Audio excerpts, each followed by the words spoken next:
또 무주택자들 입장에서는 공감을 하기 어려운 이유가 무주택자들은요, 예를 들어서 내가 10억 아파트를 사고 싶어 했습니다.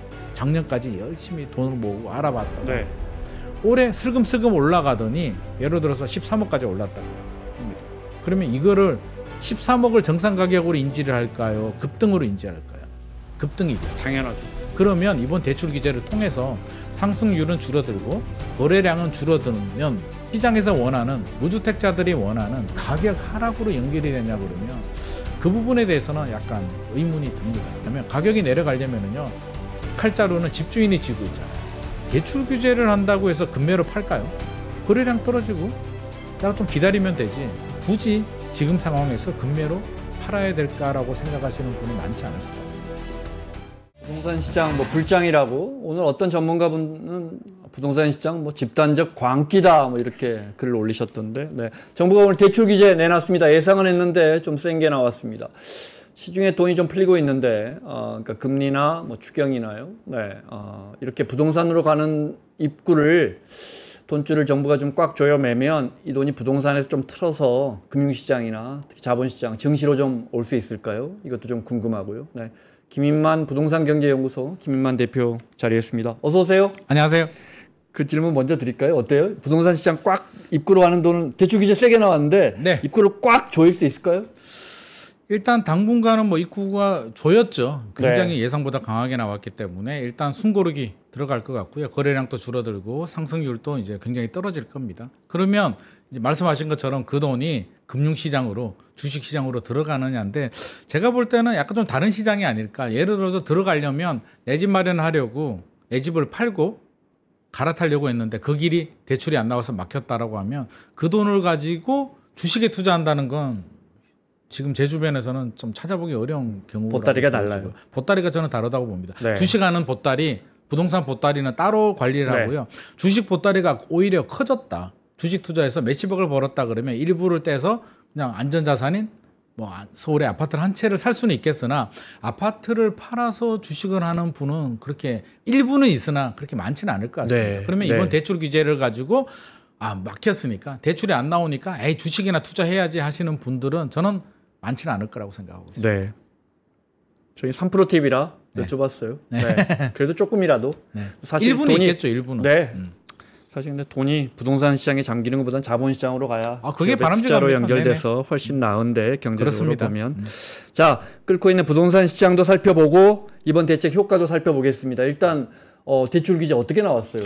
뭐가 달라져요? 생각보다 굉장히 좀 강하게 나왔는데요. 네. 우리가 뭐 예상은 했습니다. 대출 규제 아니고 나올 게 뭐가 있느냐. 이재명 대통령께서 세금 규제는 안 하고 공급으로 풀겠다라고 했는데, 세금 규제는 안 한다는 얘기가 이제 금융 대출로 잡겠다라는 얘기인데, 이제 시장의 반응은 어차피 7월이 스트레스 DSR 3단계가 시행이 돼서 대출 한도가 줄어드니까 그 결과를 보고 좀 규제를 하지 않겠냐라고 낙관적인 전망을 좀 하고 있었는데, 어제였죠. 한국 부동산원 주간 매매 가격 지수 변동률 주간 통계가 나왔는데 깜짝 놀랄 만한 수치가 나왔거든요. 성동구가 0.99%가 1%. 1%. 3%까지는 아니고 한 주에 0.99%씩 올라가는 겁니다. 그러면 이게 연간으로 환산 계산하게 되면 56%. 거의 50, 그렇죠. 그 정도. 54%, 52% 정도. 52%. 네. 그 정도 올라가니까 10억 아파트가 15억 올라가는 속도로 올라간다는 얘기니까 깜짝 놀랄 일이고요. 서울 평균이 0.43%인데 문재인 정부 2018년 9월에 0.45% 이후로 6년 9개월 만에 가장 높게 나왔고요. 네. 그때는 이제 서울 골고루 올랐고, 지금은 일부 지역이 과열이니까 마포, 성동구가 그렇게 나오면 이거는 내버려 둘 수가 없습니다. 아마 어제 정부는 화들짝 놀랐는 것 같습니다. 이렇게 하면 안 되겠다. 7월까지 못 기다려. 국토부 장관 인선까지는 못 기다린다고 판단을 내린 것 같고요. 특단의 대책이 나왔는데, 일단 대책 내용을 제가 좀 소개를 해드리면 크게 이제 네 가지로 좀 구분할 수가 있는데요. 작년에도 했죠. 총량 규제. 총량 규제가 뭐냐면 아이 용돈 주는데 용돈을 절반으로 낮추는 겁니다. 30만 원 줬는데 또 공부 안 하니까 15만 원 줄 거야 라고 하는 겁니다. 그러면 하반기에 계획되어 있는 총량, 대출 총량이 있는데 50% 삭감입니다. 50%만 해. 네. 그리고 정책자금 대출, 생애 최초 같은 정책자금 대출도 25% 삭감. 그래서 총 대출할 수 있는 양 자체를 줄여버렸고요. 그게 넘어가면 은행, 신한은행이다, 우리은행 그 대출 한도가 넘어가면 금융이나 금감원에서 좀 그렇죠. 제대로 하자 이렇게 하는 거예요. 이미 제대로 하자라고 했습니다. 그래서 네. 이미 불러서 경고를 줬고요. 아마 시장에서 이미 시중은행은 한 2주 전부터 네. 대출 받기가 굉장히 힘들어졌습니다. 네. 실질적으로 이번 대책이 나오기 전부터 40년 만기 상품은 사실상 막혔다고 보여지고요. 두 번째는 이제 은행 말이 좋아서 자율인데 자율로 하겠다라고 하는데 실제는 자율은 아니고요. 이제 반강제라고 저는 보여지는데 네. 정권 초기부터 이제 은행이 정권 눈치 안 볼 수는 없으니까요. 어떻게 하냐면 수도권 규제 지역 같은 경우 이걸 이제 해석을 잘해야 되는데 수도권 내 규제 지역이 아니라 수도권 오와 규제 지역이라고 저는 해석을 하고 있습니다. 왜냐하면 수도권 내 규제 지역은 강남 3구, 용산 9밖에는 되지 않고 있기 때문에 그거는 이제 해결책이 될 수 없는 거고요. 토어제. 네. 예. 수도권 같은 경우 2주택 이상은 전면 금지입니다. LTV 제로입니다. 그러니까 대출이 아예 안 나온다는 얘기입니다. 그리고 1주택자들은 기존 집을 무조건 처분 조건부로 팔아야 됩니다. 6개월 이내 처분 조건. 그러니까 무조건 한 채 가진 사람만 대출이 나올 수 있게 굉장히 강한 대출을 하는 거고요. 시장에서 깜짝 놀라는 게 뭐 생활자금 대출 1억까지 좋아 뭐 이런 거는 우리가 많이 경험을 했기 때문에 괜찮은데 시중에서 깜짝 놀라는 건 이겁니다. 주택 구입 목적 주담대 여신 한도 제한인데 이게 뭐냐면 대출을 주택담보대출을 6억까지만 해줍니다. 네. 이거는 처음 봤습니다. 보통 뭐 LTV 몇 퍼센트, DSR 몇 퍼센트인데 비율로 하죠. 네, 금액으로 그냥 6억, 집값이 50억이고 연소득이 10억이어도 너는 6억. 어떤 경우라도 6억 못 넘어라고 6억으로 못을 박아버렸다는 게 44억은 너가 돈 준비해 와. 그렇죠. 그거 능력 안 되면 네. 사지 마라는 게 나왔고요. 또 저는 약간 충격이라고 느껴지는 게 서울 수도권 지역 같은 경우는 6개월 이내에 전입신고를 해야 됩니다. 그러니까 토지거래허가 구역하고 똑같은데 갭 투자하지 마라. 이런 거. 그렇죠. 그래서 금융토지거래허가 구역이라고 저는 명칭을 달고 싶은데 토지거래허가 구역은 지정하게 되면 실거주자 전입신고하시는 분만 살 수가 있잖아요. 이거는 주택담보대출을 받게 되면 강제로 거주를 해야 됩니다. 그러니까 실제로 토지거래허가 구역이 이제 지정이 됐다. 6개월 이내로 해야 되는 부분이고요. 또 하나 우려스러운 점이라면 우리가 이제 생애 최초 내 집 마련하시는 분들은 우대를 좀 해주잖아요. LTV 80%까지 해주고 주로 이제 신혼부부들 자금력이 부족하신 분들인데 야 니들도 안 되겠다. 그냥 70%만 해라고 해서 전체적으로 다 한도를 줄여버렸습니다. 네. 그래서 제가 느끼는 바는 동원할 수 있는 대출 규제 카드는 총동원했다. 관련 뭐 금융감독원, 금융위원회 또 은행장들 다 불렀을 거잖아. 허그까지 불러서 야 카드 다 가지고 나와봐. 지금 난리가 났으니까 이거는 안 되고 이거는 어떻고 부작용이 있고 없고 됐고 일단 다 내라고 해서 모든 동원할 수 있는 카드는 저는 다 나왔다. 금융 규제 카드는 모두 다 총동원됐다라고 평가하고 싶습니다. 전세 대출을 묶어서 전세 대출 받아가지고 갭 투자하는 그것도 거 막혔습니다. 막자고 했는데 어쨌든 이건 본인이 들어가 살아야 되니까 6개월 안에 네네. 전세 대출을 묶을 필요조차 없는 거네요, 그냥. 실질적으로 그렇습니다. 그러네요. 네. 네네. 그래서 하나씩 뭐 여쭤볼게요. 총동원해서 뭐 다 막혔다. 그러니까 6억과 실거주 6개월 내에 실거주 해야 된다는 게 이번 대책의 핵심인 것 같습니다. 사례별로 하나씩 여쭤볼게요. 제일 먼저 이제 올 초인가요? 오세훈 시장이 풀어서 토지거래 허가제, 토어제라고 하는 거. 기본적으로 너가 집이 한 채 있으면 요 알짜배기 지역은 추가로 사지 마. 그렇습니다. 살려면 팔았다는 증 아니면 6개월 안인가 팔아야 되죠. 네네. 그래서 그걸 좀 확대해 놨는데 사실상 이게 수도권 전체로 확산된 거하고 똑같은 거네요. 확대된 거. 저는 그렇게 보고 있습니다. 대출 안 받고 실거주 할 수는 없기 때문에 실질적으로 주택담보대출을 받게 되면 토지거래 허가 구역이 수도권으로 전체가 확대가 됐다.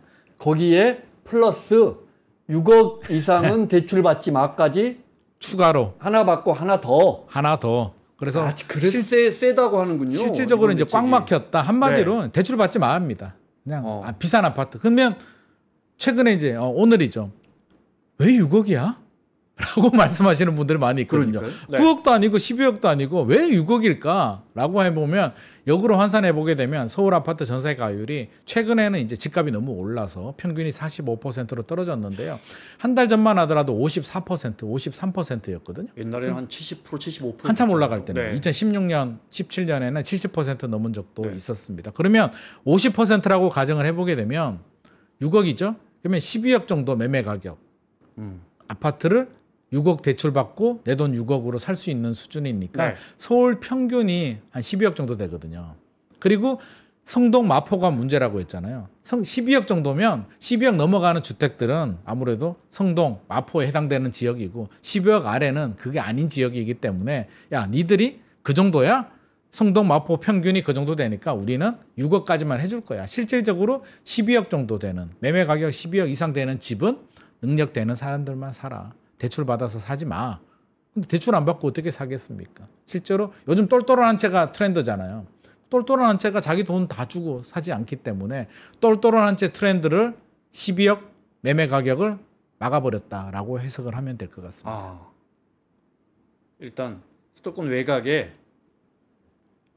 8억짜리 집은 어때요? 무주택자야. 그거는 되죠. 8억이면 소득만 좀 있고 LTV, DTI 다 충족하면 그러면 예를 들어 내가 4억이 있다. 네. 대출 4억 받으면 살 수 있죠. 네, 5억도 받을 수 있네요. 소득이 좀 높으면 5억이 가능하면 5억도 받을 수도 네, 있죠. 네. 그러니까 그런 집들, 그러니까 네. 서민들이 살 수 있는 집들은 허용을 네. 해주는 거죠. 그다음에 말씀하신 것처럼 서울 평균 집값이 11억인가 12억? 예, 그 정도 됩니다. 12억이라고 하고 계산하기 편하게. 네네.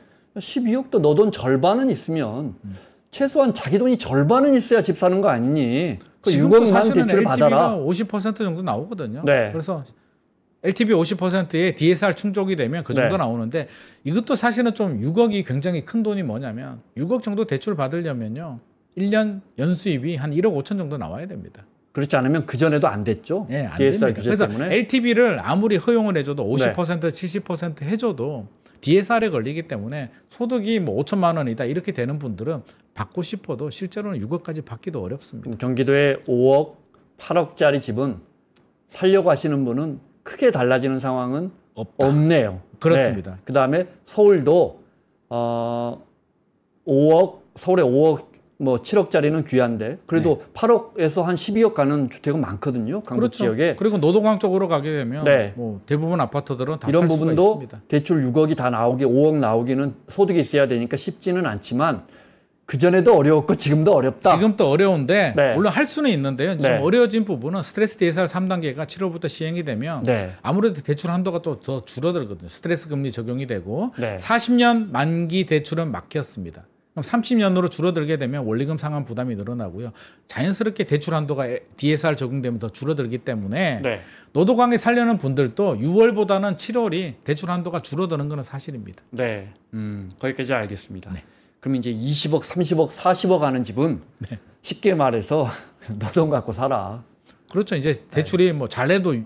6억까지니까 실질적으로 너 돈 주고 사든지 네. 전세를 돈이 있으면 전세 끼고 사라라고 하는데 사실 전세 끼고 살 수도 없는 게 전세 가격은 별로 안 올랐습니다. 강남 3구, 용산구. 네. 그러면 최근에 엘스 리센츠 같은 경우도 매매 가격이 뭐 30억이 넘잖아요. 전용 84 기준으로. 네. 그게 뭐 20억 초반대 하다가 1년, 2년 만에 지금 30억이 넘었는데 전세 가격은 그렇게 따라 올라가지 못했거든요. 그럼 전세 가율이 그래서 34% 정도밖에 안 나옵니다. 그러면 네. 30억 아파트면 전세 가격이 11억, 12억 정도니까 실제로 자기 자본이 거의 한 20억 가까이 있어야 되니까 자기 자본 20억 있는 분이 이제 전세 끼고 사기도 만만하지는 않습니다. 이걸 갭 투자라고 하기에는 네. 전세 가율이 30%면 실질적으로 갭 투자도 어렵다고 보셔야 어쨌든 그분도 살려면 무주택자여야 되고 그 정도 여력 있는 분들은 대부분 집을 갖고 있을 것이고 네. 뭐 새로 아껴놨다가 또는 최근에 집을 팔았다가 내가 지금 살 기회만 보고 있었던 분들은 뭐 대출은 6억까지 6억까지니까 나머지 돈은 다 자기 돈으로. 일단은 전략 수정이 좀 필요할 것 같습니다. 갈아타려고 하셨던 분들 최근에 트렌드가 이제 두 무주택자들 똘똘한 한 채인데 똘똘한 한 채를 하시는 분들이 현금은 좀 있는데 몇 년 전에 집을 팔아서 현금을 가지고 계시는 분들도 있고요. 뭐 전문직이라든지 직장이 좋아서 현금은 가지고 있는데 구매 욕구가 없어서 집을 왜 사야 되지? 난 지금 또 전세에서 잘 살고 있고 앞으로도 나는 1년에 뭐 1억, 2억, 3억씩 돈을 벌고 있는데 집을 왜 사야 돼? 라고 하시는 분들이 계시거든요. 그런 분들이 불안한 마음에 일단 올해 집을 좀 샀고요. 네. 두 번째는 1주택 가지신 분들이 팔고 대출 좀 보태고 여유자금 보태서 상급지로 이제 갈아타는 수요들이 있었는데 이번에 대출 규제가 이렇게 시행되고 나면 이제 팔고 대출 받아서 사는 건 현실적으로 이제 어려워졌다. 그러면 똘똘한 한 채가 실질적으로 이제 거의 막혀가는 분위기입니다. 네, 알겠습니다. 갭 투자를 막은 것은 1. 효과도 있고 방향도 잘한 것이다. 두 개 설명을 좀 자세히 해주시면요. 갭 투자를 막았다. 네. 이게 실제로 이제 대출을 막았는 게 일단 잘한 겁니까? 갭 투자를 막은 건? 이걸 뭐 갭 투자라고 왜냐하면, 하기는 그렇고요. 네, 왜냐하면 전세를 끼고 사는 게 갭 투자 막는 게 사실은 상식적으로는 당연한데 네. 또 무주택자 입장에서는 항상 이 이야기가 나오잖아요. 야, 너희는 다 사고 이제 우리 아들 좀 돈 모아서 살려고 전세 끼고 살려고 하니까 막냐? 근데 지금도 전세 끼고 살 수는 있죠. 그러니까 전세 가율이 있으면 예를 들어서 노원구에 네. 아파트 매매 가격이 6억이다. 전세가 3억이다 그러면 3억 주고 살 수는 있습니다. 그래서 대출을 안 받고 자기 자본과 전세를 끼고는 살 수는 있습니다. 그래서 갭 투자가 막혔다라고 볼 수는 없는 부분이고요. 이제 대출을 받아서 내 집으로 똘똘한 한 채 내가 집을 15억짜리 아파트를 하나 가지고 있는데 네. 20억짜리 아파트로 갈아타려고 하는 분들이 이제 실질적으로 길이 막혔기 때문에 전략 수정이 필요하다는 얘기죠. 그러면 이번 대책이 필요했느냐라고 한다면 가만히 있을 수는 없었겠죠. 성동구가 0.99%가 나오는데 네. 이거를 가만히 내버려 둔다는 얘기는 결국에는 직무유기라고 판단할 수밖에 없고요. 시장에서 아우성을 치고 있었기 때문에 나오기는 했는데 그럼 이제 효과 측면에서 우리가 좀 분석을 해야 되잖아요. 어떤 효과가 있을까라고 한다면 저는 일단 거래량은 많이 줄어들 것 같습니다. 상승률도 줄어들 것 같습니다. 네. 서울 아파트 거래량을 보게 되면 토지거래허가 구역을 풀고 3월이 1,200건이 넘었거든요. 그러다가 4월에는 한 5,400건 정도로 떨어졌다가 5월이 한 8,000건 정도 나올 것 같고요. 이제 문제는 6월이잖아요. 6월 통계는 7월 말까지 집계가 됩니다. 네. 거래량은 신고 기간이 있기 때문에요. 그러면 아직 한 달 좀 더 남았잖아요. 7월 말까지니까. 그런데 지금 벌써 5,000건이 넘었습니다. 그러니까 한 15,000건 정도 나올 것 같습니다. 6월은 폭등했는데 그럼 7월에 서울 아파트 거래량은 저는 5,000건 아래로 다시 내려옵니다. 그러면 거래량은 일단 뚝 떨어졌다. 첫 번째 목표 달성은 할 것 같고요. 두 번째는 상승률입니다. 서울 평균이 0.43%, 6월 4주차가 성동구 마포구가 0.98, 0.99 정도 나왔다면 아마 7월, 8월 정도 상승률은 제 생각에는 0.1%대로 내려올 것 같습니다. 그러면 이거를 두고 상승률이 내려오고 거래량이 내려오면 안정이다. 목표 달성이다. 라고 생각한다면 목표 달성할 수도 있습니다. 그런데 이제 정부는 우리 통계 보면 그런 거 많이 쓰잖아요. 전월 대비, 전년 동기 대비 네. 이제 이런 걸 많이 쓰는데 전월 대비하면은 뚝 떨어지죠. 전월 6월이 15,000건 나오다가 7월이 3,000건대로 떨어지게 되면 폭락이잖아요. 거래량만 보자면. 네. 일단 정책의 효과는 있다. 상승률도 0.99 성동구 같은 경우 0.1로 내려오게 되면 굉장히 많이 떨어졌잖아요. 속도가. 네. 성공이다라고 할 수 있는데 또 무주택자들 입장에서는 공감을 하기 어려운 이유가 무주택자들은요. 예를 들어서 내가 10억 아파트를 사고 싶어 했습니다. 작년까지 열심히 돈을 모으고 알아봤다가 네. 올해 슬금슬금 올라가더니 예를 들어서 13억까지 올랐다고 합니다. 그러면 이거를 13억을 정상 가격으로 인지를 할까요? 급등으로 인지할까요? 급등이겠죠. 당연하죠. 그러면 10억으로 내려오는 게 안정입니다. 20억 아파트로 보자면 제가 최근에 만난 그 개그맨 같은 경우도 월세 살고 있는데 20억 초반대였답니다. 그래서 이제 일도 좀 들어오고 몇 년 동안 돈을 좀 모아서 이번에 좀 살려고. 작년부터 이제 사야겠다. 네. 라고 했는데 올해 이제 바빠서 어영부영 하다가 보니까 지금 24억, 25억 한다고 합니다. 그래요. 나 어떡하지? 돈을 더 모아야 되는 거야? 모으는 동안에 더 올라가면 어떡하지? 라고 하면 그분 입장에서 보면 다시 올해는 비정상이니까 20억으로 내려오는 게 안정이라고 생각을 할 겁니다.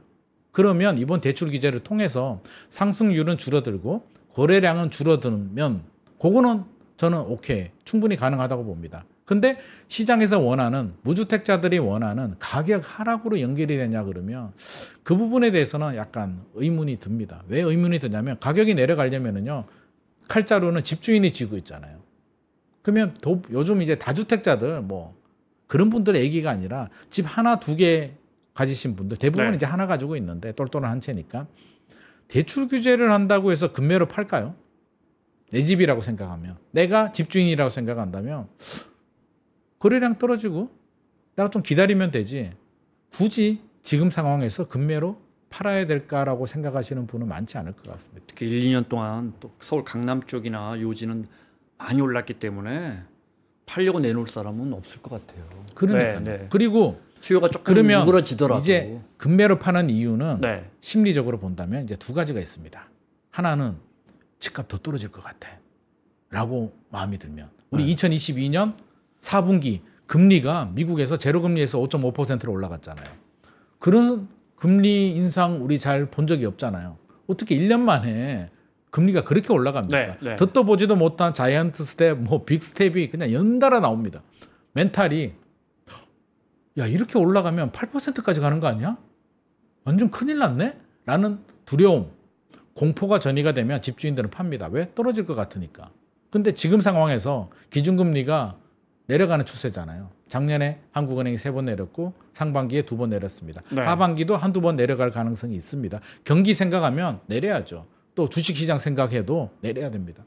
그러면 기준금리가 내려가네? 그리고 중요한 게 이제 입주 물량이잖아요. 상반기보다 하반기가 이제 서울 수도권 지역들은 한 20% 정도 입주 물량이 줄어들고요. 문제는 내년입니다. 2026년에 입주 물량이 올해 한 반 토막 또는 3분의 1 토막 날 것으로 예상이 됩니다. 이거는 올해 47,000인가 그렇죠, 서울이. 올해가 그렇고요. 네. 내년에는 이제 그렇게 안 나옵니다. 47,000이면 좀 양호한 편이죠. 상당히. 근데 그 47,000호도 네. 이제 잘 알아봐야 되는데 청년주택이나 이런 게 다 포함된 숫자이고요. 네. 실제로 그러면 올해는 많습니다. 근데 올해 입주 물량이 47,000호. 문재인 정부 때 이제 47,000호, 48,000호가 나왔는데 문재인 정부 때도 집값이 많이 올랐죠. 올해도 47,000호인데 우리가 네. 체감이 안 되잖아요. 입주 물량이 나오는데 집값은 올라가요. 그러니까요. 근데 내년에는 입주 물량마저도 반토막이 난답니다. 그럼 집값이 떨어질까요?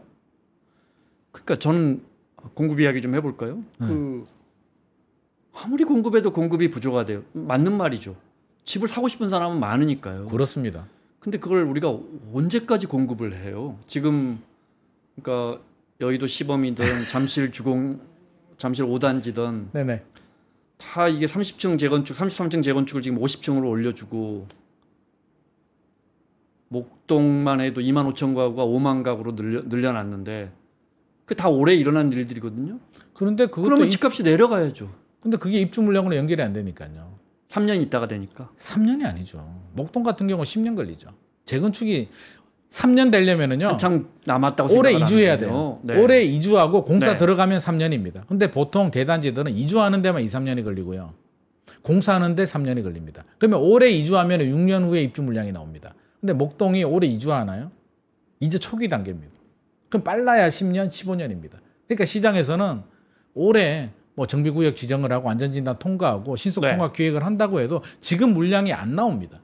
그럼 2026년부터 줄어드는 입주 물량은 앞으로 상당 기간 서울에는 공급 물량이 줄어든다. 그러면 거슬러 올라가게 되면 서울은 공급을 해도 답이 안 나오는데 지금 공급 물량이 줄어드는 이유는 역설적으로 본다면 박원순 전 서울시장 시절에 우리 원주민들이 사실 이게 양날의 칼이잖아요. 새 아파트가 들어오게 되면 기존에 사는 원주민들은 그 높은 분담금을 감당하기가 힘들거든요. 그러면 나갑니다. 그러면 외곽으로 쫓겨나가든지 거주의 불안정이 만들어지기 때문에 젠트리피케이션이라고 하죠. 그래서 안 되겠다라고 해서 재개발 구역들을 많이 해제를 했습니다. 393개의 구역 정도를 해제했는데 그때는 또 왜 그랬냐면 집값이 그렇게 올라가지 않았습니다. 박근혜 정부 때는 신도시 개발 안 한다고 했습니다. 집값이 떨어지니까. 그랬죠. 박근혜 정부 때는 신도시 개발 안 하고 2013년에. 박원순 전 서울시장은 구역을 또 해제해 버립니다. 그 부작용이 이제 거슬러 올라가게 되면 주택은 10년, 15년이 걸리니까 지금 내년부터 이제 그 부작용이 나오는데 최근에 노력한 건 10년, 15년 후의 결과가 나옵니다. 그러면 이 공백을 이제 메우기가 만만하지 않다라는 게 시장의 불안한 마음이고요. 앞서서 말씀하신 것처럼 야 47,000호가 그래 좋아 앞으로도 47,000호가 나와도 안정이 돼? 서울이 안 되잖아. 수요가 많잖아. 맞습니다. 저는 가장 문제가 서울은 공급 부족이 아니라 수요 과잉입니다. 공급도 부족하죠. 근데 그 공급이 안 부족한 대도시가 어디 있어요, 전 세계에. 공급이 부족한데 수요가 많으니까 공급이 부족합니다. 그러니까요. 그러면 역설적으로 조선시대로 가보면 조선시대 한양에도 집값이 어마어마하게 비쌌습니다. 살 수 없는 정도로. 과거 급제를 해서 한양에 과거 시험을 보고 어떤 직책을 얻잖아요. 그분들도 한양에 초가집도 사기가 힘들었다고 합니다.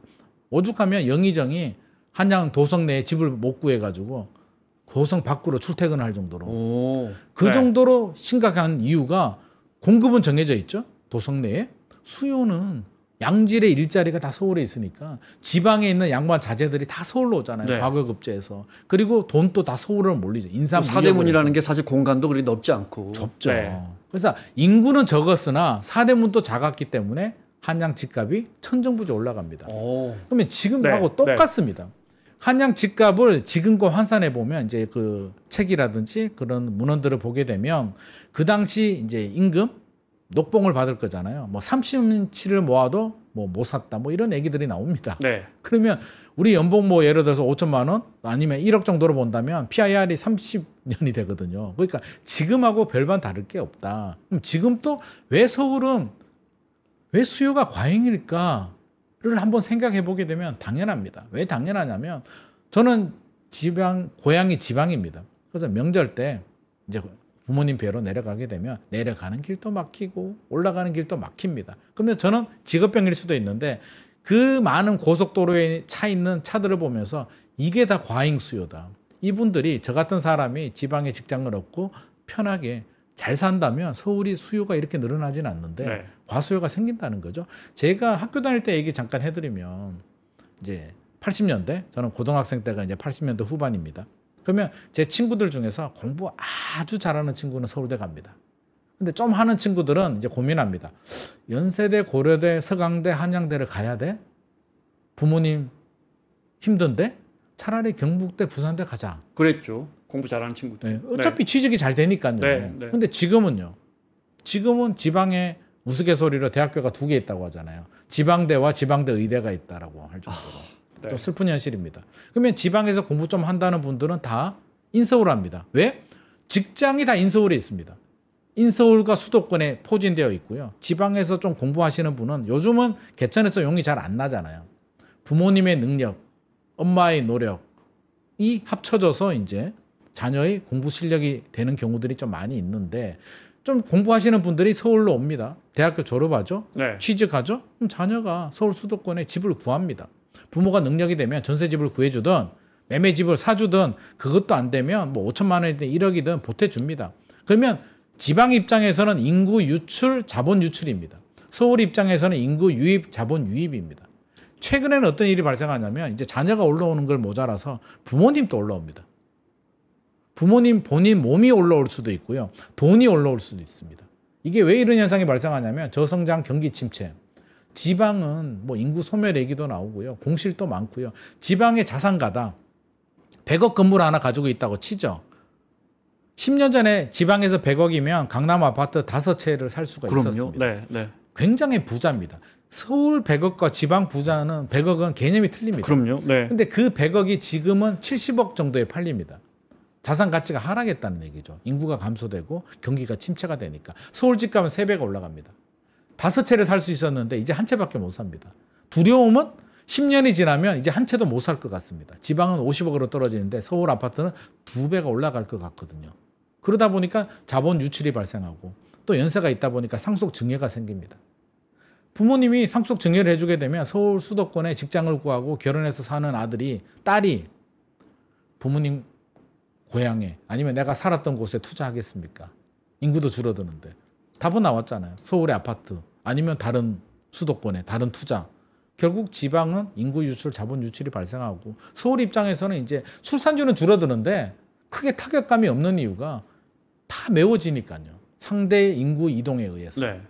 지방에 가보면 공실이 굉장히 심각합니다. 아파트도 신축과 구축 차이가 상당히 커요. 신축 아파트가 5억, 6억 하면 구축 아파트는 1억짜리가 수두룩합니다. 웬만한 구축은 이제 뭐 공실 생기고 있어요. 공실도 생깁니다. 네. 왜 그러냐면 서울은 수요가 많다 보니까 또 재건축 재개발도 활성화되다 보니까 구축 아파트, 준신축, 신축 아파트들이 다 올라갑니다. 근데 지방은 그렇지 않습니다. 상위 20% 5분위는 신축 아파트 5억, 6억짜리를 살 수가 있는데 나머지 분들은 재건축도 필요 없고요. 땅도 늘렸는데 재건축을 왜 합니까?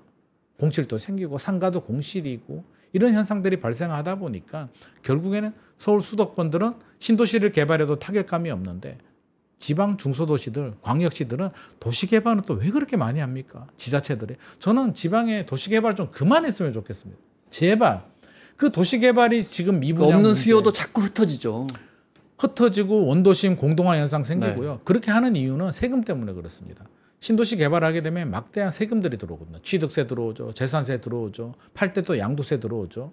지자체의 수입원이기 때문에 많은 도시 개발을 하는데 2020년, 2021년에 집값 폭등했잖아요. 전국적으로.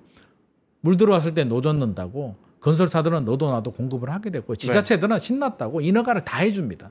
그 부작용이 지금 PF 문제. 대전, 광주 가면요. 진짜 말씀하신 것처럼 구도심은 텅텅 비는데 주변에 택지 개발들 많이 해놔가지고 자치단체들 입장에서는 시장님, 지사님 입장에서는 도심 재개발하려면 민원 많고 데모하고 보상 문제 시간도 내 임기 동안에 될 리도 없고 욕만 바가지로 먹고 그렇습니다. 근데 그 옆에 신도시 택지 개발하면 야, 이 신도시 내가 개발했어. 좋죠. 그리고 또 지어놓으면 또 얼마나 번듯해요. 또 시장의 수요자들은 새 아파트를 선호하니까 네. 원도심을 버리고 또 새 아파트를 가게 되고 그러다가 경기 침체가 되면 또 미분양도 생기고 이런 악순환이 됩니다. 그래서 네. 저는 지방은 이제 공급이 더 이상 필요가 없고요.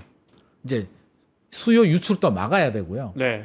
서울은 공급도 필요하고 유입도 막아야 되는데 오지 마라고 할 수는 없기 때문에 저는 지방을 좀 투자를 좀 해가지고요. 일자리. 결국에는 일자리거든요. 일본 또 잃어버린 30년 이후에 내린 결론이 양질의 일자리입니다. 그러면 우리 프로야구 보면 저 개인적인 생각인데요. 프로야구 보면 이제 지역이 있잖아요. 삼성 라이온즈는 대구 경북, 뭐 기아는 광주. 네.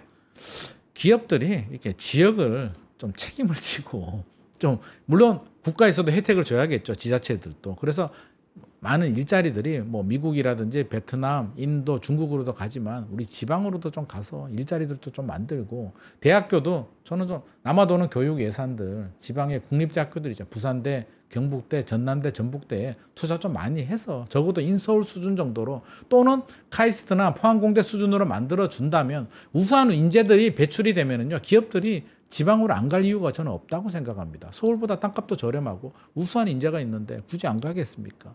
정책적인 지원을 해준다면 물론 시간은 오래 걸리겠죠. 그래도 오래 걸리더라도 저는 이런 정책들을 해야 10년, 20년 후에 서울도 살고 지방도 살지. 지금처럼 가면 한양처럼 됩니다. 조선. 조선의 미래가 어떻게 됐습니까? 한양만 꾸역꾸역 올라오다가 결국에는 조선의 미래는 정해져 있었잖아요. 너무 공감하고 사실은 지금 말씀하신 그 주제에 대해서 뭐 반대하는 분들은 없을 거예요. 정도의 차이가 있을 뿐이지. 네. 그리고 저희가 이 서울 그러니까 원코어 국가잖아요. 선진국 중에 유일하다는. 네네. 그러니까 뭐 무슨 마닐라나 방콕처럼 한 도시만 잘 사는. 나머지는 급격한 노화가 되고 공동화가 지금 이루어지고 그러고 있는. 있습니다. 네. 근데 우리가 원코어로 가기에는 네. 대한민국 경제 규모라든지 이런 선진국이 어디 있어요? 인구도 그렇고 우리는 원코어로 가면 안 됩니다. 그래서 작은 나라다 싱가포르 같은 경우는 원코어로 가도 되죠. 그거는 우리 도만 그렇죠. 하니까. 네. 대한민국은 원코어로 가면 안 됩니다. 지방이 그러니까 잘 살아야 되고요. 이제 우리가 공기업이나 행정수도 추진하면서 노무현 대통령한테 혁신도시 10개 만드는 아이디어는 그 취재는 아주 좋았습니다. 네, 그런데 지금 보니까 그때는 몰랐죠. 지금 보니까 그 10개도 욕심이었다.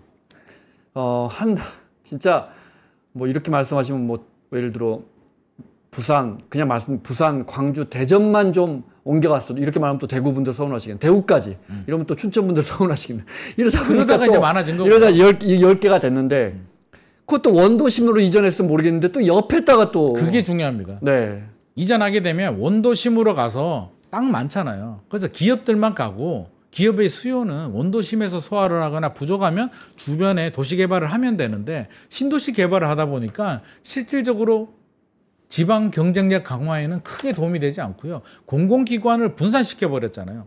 그거 한꺼번에 가가지고 크게 도움이 되겠습니까? 그러니까요. 공공기관은요 소비 이게 능력도 좀 떨어집니다. 그러면 저는 결합해서 공공기관도 가고 대기업들도 하나씩 맡아서 이렇게 가줘서 어떻게 보면 대기업 공장들 있잖아요. 큰 공장들 한 개, 두 개만 가도 도시가 살거든요. 그래서 공공기관과 대기업이 가고 신도시 개발이 아니라 원도심 근처에 이렇게 만들어주고 그렇게 되면 자연스럽게 양질의 고급 수요들이 늘어나는데 그러니까요. 그게 공급 아니에요. 네. 그러면 하지 말라고 해도 지자체나 건설회사들이 아파트 공급 안 하겠습니까? 자연스럽게 필요에 따라서 재건축 재개발을 할 수도 있고요. 공급이 되는데 이게 혁신도시를 네. 개발하다 보니까 결국에는 원하는 목표 달성하지도 못했고요. 세종시 같은 경우도 아이러니하게도 서울 수요 분산에는 저는 실패했다고 봅니다. 세종시 개발에서 서울 집값이 내려가지도 않았고요. 서울 인구 타격감도 없었고요. 그러니까 지금 말씀하신 것처럼 와 너희 부모님 세종시 무슨 동 살아? 우와 좋으시겠다 이런 게 안 되잖아요. 이게 미국이 이제 워낙 큰 나라지만 뭐 우리와 소득이 비슷한 캐나다, 이탈리아, 스페인, 호주 정도 되는 나라에서 뭐 시드니에만 다 몰려 산다면 근데 멜번에도 살고 캔버라에도 살고 야 거기 그 동네 좋은 동네 너희 부모님 사셔 와 좋으시겠다. 우린 이게 그렇게 돼야죠. 해운대 정도 있네요. 해운대 정도? 요즘 해운대도 예전 같지 해운대도 그렇다면서요. 네. 그러니까 그렇게 되면 공급도 늘리고 그러면 이 수요 이 서울과 강남 한복판에만 이 정말 터질 듯이 빵빵한 이 수요가 조금이라도 분산되면서 이건 진짜 바람직하지도 않고요. 네. 서울만 잘 사는 건 대한민국의 멸망의 지름길입니다. 그러면 그런 일은 안 생겨야 됩니다. 만약에 생기면 큰일 납니다만 지금 서울이 한강 벨트가 모든 자본과 사람을 다 빨아들이고 있잖아요. 네, 쭉쭉 네. 블랙홀처럼 빨아들이는데 만에 하나라도 1% 확률이라도 일본처럼 뭐 잃어버린 30년이 왔다. 확률이 100% 없다라고 할 수는 없잖아요. 그렇게 되면 상당히 일본보다 저는 훨씬 더 심각하다고 생각합니다. 일본은 세계 경제 2위 대국에서 잃어버린 30년이 와서 30년이 올스톱을 했는데 이제 우리가 일본 좀 앞서고 있잖아요.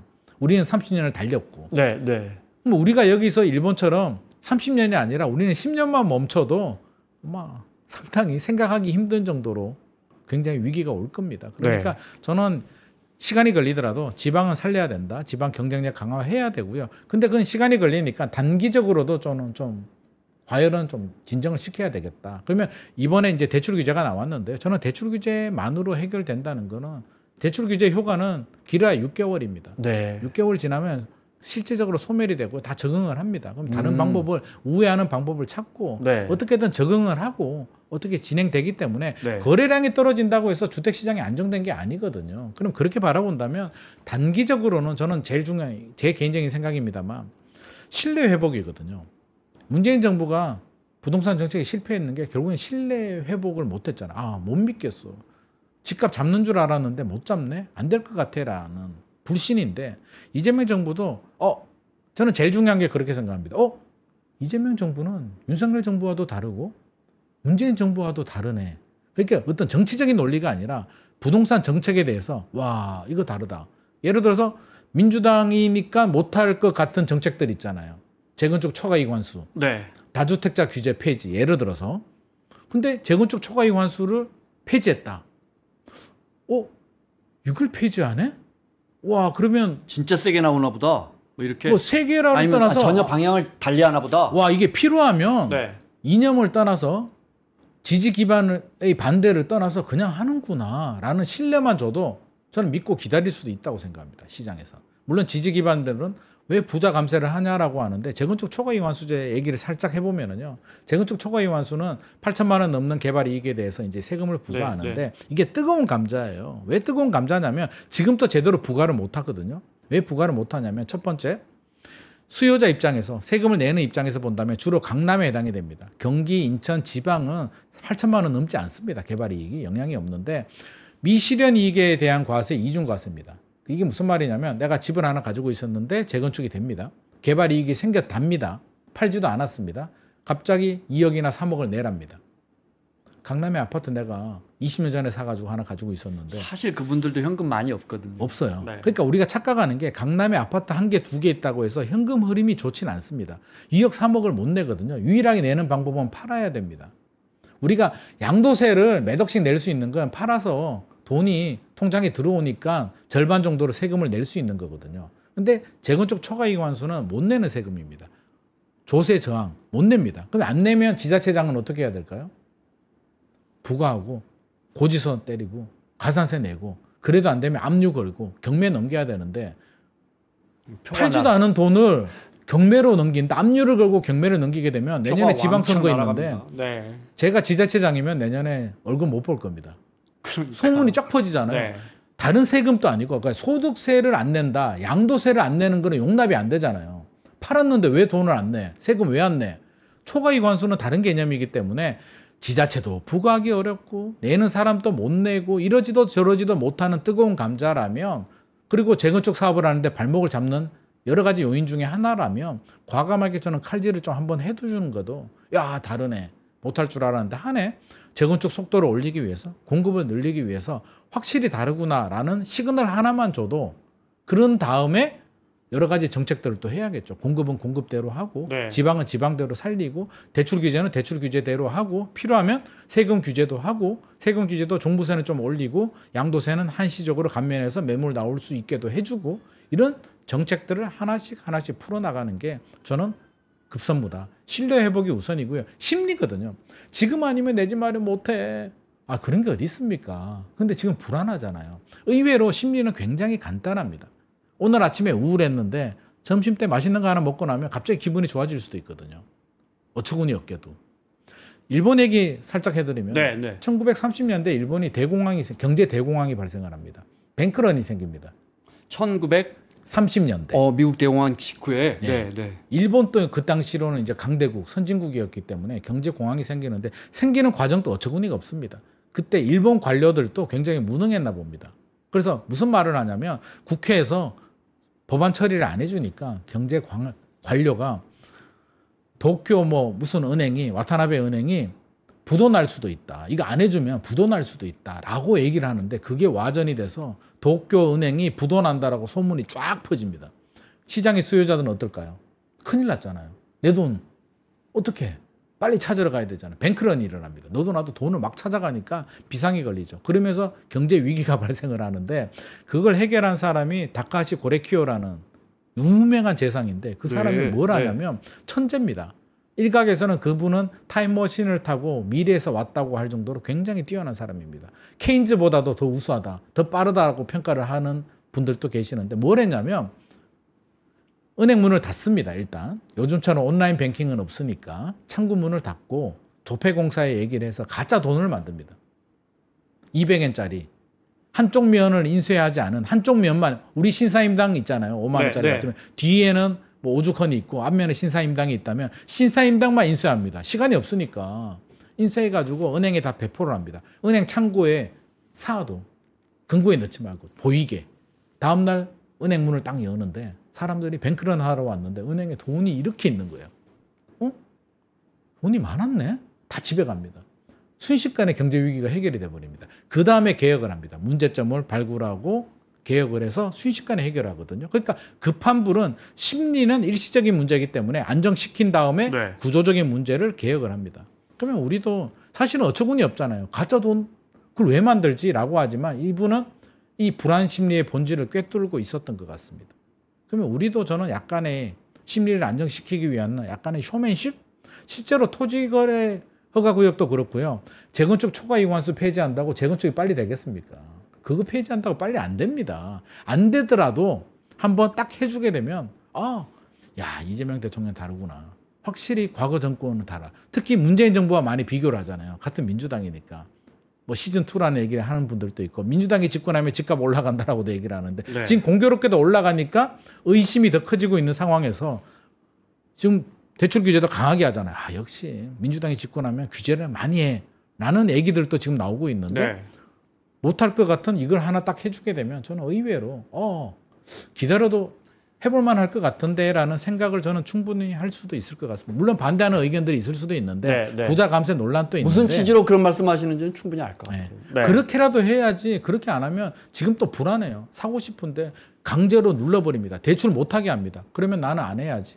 열심히 일하고 그냥 전세로 나 편하게 살래 라고 생각하는 사람이 몇 명이나 되겠습니까? 공급 이야기, 지방에 이 공급을 조금이라도 나눌 수 있다면, 지방에 수요가 있다면, 지방은 공간이 있으니까, 서울은 공간이 없으니까 계속 올리고만 있잖아요. 저는 제일 중요한 게 지방의 우수한 인재들 자본이 서울로 안 올라오는 게 핵심이라고 생각합니다. 이제 매크로하게 보면 그런데 이제 또 어떤 분들은 당장 무슨 방법이 그게 얼마나 어려운 지난한 어렵죠. 과제냐. 그러니까 그건 장기 과제죠. 그런데 이제 방향을 그렇게 잡아야죠. 그죠? 한없이 이렇게 그러니까 부동산에 그거는 장기 끌려다니면서. 과제고 네. 단기 과제는 제가 말했듯이 심리 안정책도 하고요. 네. 또 공급도 열심히 늘리고 네. 또 매물이 나올 수 있게 공급은 두 종류가 있거든요. 입주 물량이 나오는 공급이 있고 집주인이 매물을 내놓는 공급이 있는데 네. 내일이라도 서울에 있는 집주인들이요 매물을 왕창 내놓으면 집값 떨어집니다. 그게 진짜 공급이죠. 네. 네. 근데 안 내놓죠. 왜? 올라갈 것 같으니까. 그러면 둘 중에 하나죠. 내려갈 것 같으면 금매로 내놓고요. 둘 중에 하나는 다른 메리트. 예를 들어서 양도세 6에서 45% 기본 세율인데 야 우리 내년 5월 9일까지 니들이 팔면 내가 10%더 깎아줄게 라고 하면 아마 계산기 막 두들겨 볼걸요. 야, 지금 2, 3월 출구를 좀 열어주는군요. 네. 저는 부자 감세 논란도 있습니다. 왜 부자들한테 세금을 깎아주냐라는 비판이 있음에도 불구하고 매물이 나올 수 있다면 집값이 안정될 수 있다면 뭔들 못하겠습니까? 그 불로소득 양도 차익 좀 가지고 가면 뭐 그게 큰일 납니까? 저는 그렇게 생각합니다. 제가 뭐 다주택이어서 다주택자도 아니고요. 그렇게 얘기하는 게 아니라 지금 중요한 거는 매물이 나와야 되니까요.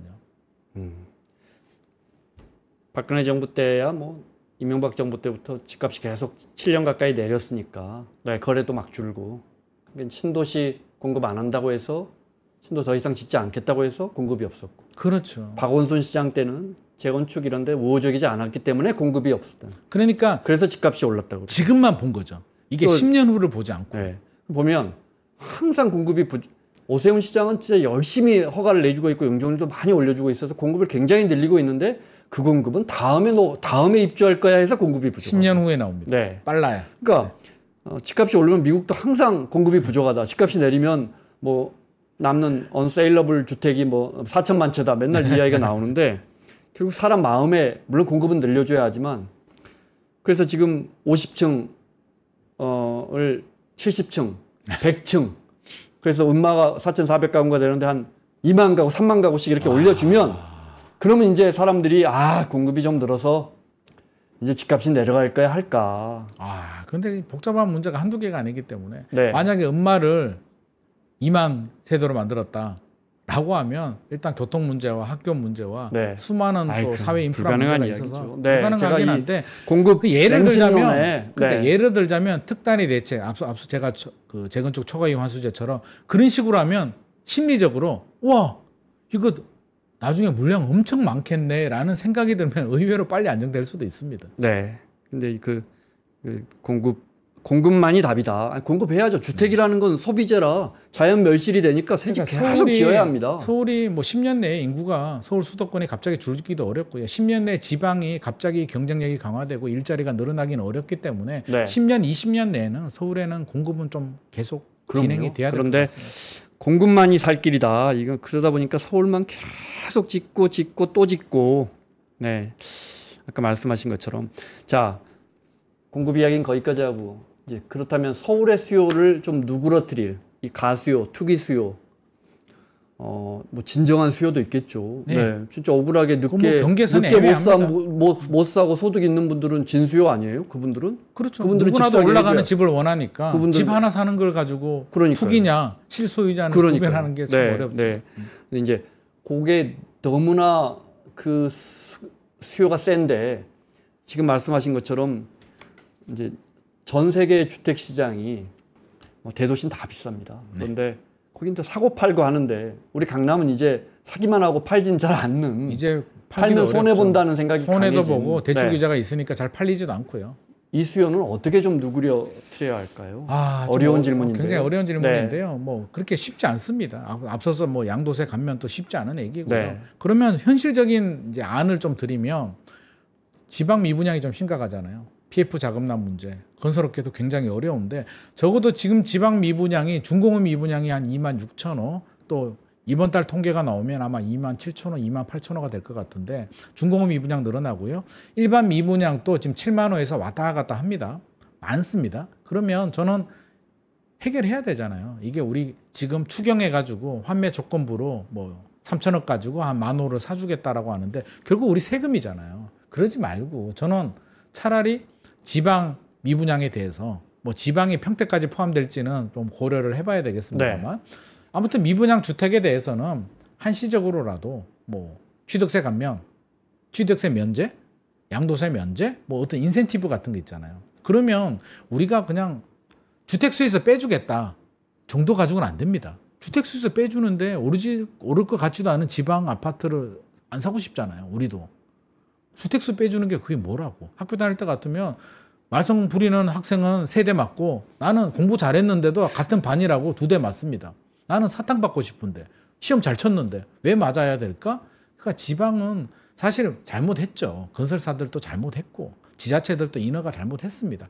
책임은 져야 되는데 그럼에도 불구하고 대세적인 차원에서는 미분양 소진 대책이 저는 좀 나와야 된다. 그러면 지자체들도 책임져야 되잖아요. 그러면 취득세, 지방세잖아요. 좀 손해 좀 보고 면제해주고, 양도세, 국세 좀 손해 보고, 건설회사들은 분양가 할인 좀 해주고, 이게 토탈 패키지로 1년 정도 한시적으로 나오면 네. 지방에서 지금 서울로 올라오는 돈, 서울에서 투자하려고 하는데 대출 규제에서 막혀서 갈 데 없는 돈, 주식으로 투자하기에는 약간 불안해라고 한다면 5년간 양도세 면제도 준다면 지방 미분양 한두 개씩 사주는 것도 저는 괜찮지 않나. 그러면 PF 문제도 쉽게 해결이 될 수도 있고요. 지방 미분양도 소진이 되고 지방 경쟁력 강화에도 도움이 되고, 갈 데 없는 돈이 서울 수도권 한강 벨트 막 몰려들어서 천정부지 올라가는 것보다는 차라리 그냥 지방 미분양 한두 개 정도 사주는 것도, 사주면 그분들이 뭐 하겠습니까? 전세로 돌리겠죠. 그러면 자연스럽게 민간 사업자 역할도 하게 되고요. 네. 임대 사업자 등록할 수 있게 해주면 10년 동안, 8년 동안, 10년 동안 전세금 안 올립니다. 자연스럽게 2+2 계약갱신 청구하는 효과가 나오기 때문에, 야, 임대사업자 지방 미분양 사고 등록해주게 되면 우리가 5년간 양도세 면제, 취득세 면제, 분양가 할인해줄게 그러면 저는 살 사람 꽤 많을 거라고 생각합니다. 네. 집이 뭐 원베일리가 70억에 팔렸어. 그러면 70억에도 그걸 사는 사람이 있잖아요. 돈 많은 근데 분들. 판 사람은 네. 이제 더 이상 안 오를 거라고 생각했으니까 팔고 나가는 거 아니에요? 내일은 더 오를 거 했는데 파는 사람은 없을 거 아니에요? 아닙니다. 압구정으로 가는 분들 있죠.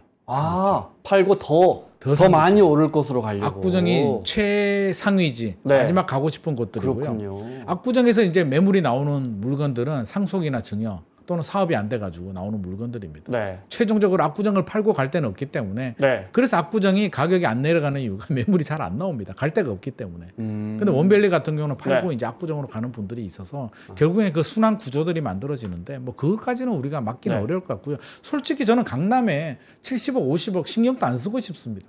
우리가 그걸 살 수 있습니까?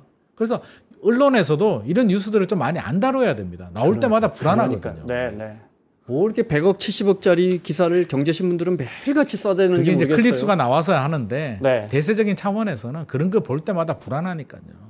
그런데 사실은 예를 들어 한 7, 8년 전에 잠실 엘리트 49평을 한 15억에 사신 분들 지금 40억이 넘거든요. 훨씬 넘죠. 그러면 시세차익이 25억인데 이분들 팔고 나가 1가구 1주택이다 싶으면 양도세가 25억의 양도세가 장기보유 실거주 특별공제. 했다면 한 3, 4억? 그 정도 나올 3, 겁니다. 4억 나오는데 이것도 조금 더 깎아줘서 그래. 그것도 팔고 한시적으로 나가라. 이 그 정도 6개월 이익을 정도만 얻었으면 시간을 주면 3, 4억인데 네. 우리가 2억 깎아줄 테니까 6개월 내에 팔아라고 하면 저는 파는 1년이나 6개월 안에 그래서 나갈 사람들 좀 나가서 그렇게라도 공급을 좀 저는 그랬으면 얻어보자. 좋겠고, 만약에 네. 제가 아이디어 하나 더 낸다면 네. KB 시세가 있잖아요. 네. KB 시세 대비 10% 저렴하게 팔면 양도세 기본 세율에서 10%포인트 더 깎아줄게. 네가 사게 파는 것만큼 그러면 양도세를 더 집주인이 깎아줄게. 따져보겠네요? 따져보고 야, 그래도 10% 저렴하게 팔고 나는